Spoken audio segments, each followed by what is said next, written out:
Sandrine Brun, chef de projet et accompagnement, validation des acquis de l'expérience, déléguée à l'enseignement, la formation et au conseil pour l'INA, Institut national de l'audiovisuel. L'INA est aussi un centre de formation de l'audiovisuel qui propose une offre de formation de 450 formations. Bien sûr que toutes nos formations sont accessibles aux personnes en situation de handicap et c'est clairement l'objectif, mais on fait un travail de refonte et vraiment d'aménagement de nos fiches, etc. sur toutes nos formations longues qui visent aussi les reconversions professionnelles. Et puis, la mission sur laquelle j'interviens de manière un petit peu plus active, on va dire, qui est celle de rendre vraiment possible l'accès à nos formations aux personnes en situation de handicap. La mission handicap nous a permis de communiquer sur tout ça. Et puis nous a aidé énormément en interne, en venant chez nous sensibiliser vraiment nos équipes à cette problématique. Alors après, il y a plein de choses à faire. Nous, on a démarré énormément de chantiers.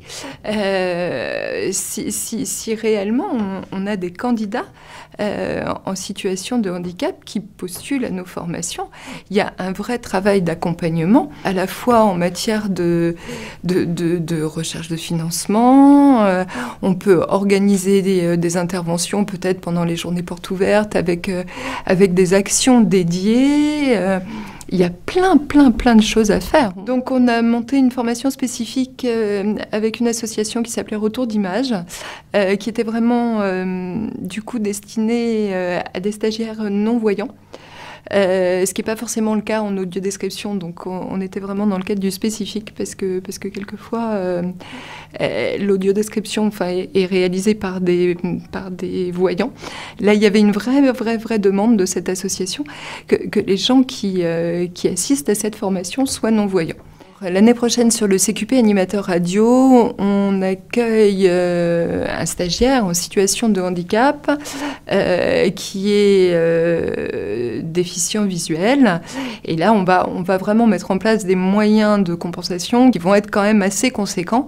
Et je pense très sincèrement que je vais solliciter la mission handicap audiovisuel parce qu'il va vraiment y avoir un gros travail sur l'adaptation des postes de travail, que ce soit chez Radio France ou chez nous. On va vraiment avoir des choses, de l'aménagement assez conséquent à mettre en place. Interview réalisée par Sophie Massieu, journaliste, chef de projet Mission Handicap de la production audiovisuelle. Réalisation OLM Productions, entreprise adaptée, avec la participation financière de la GFIP.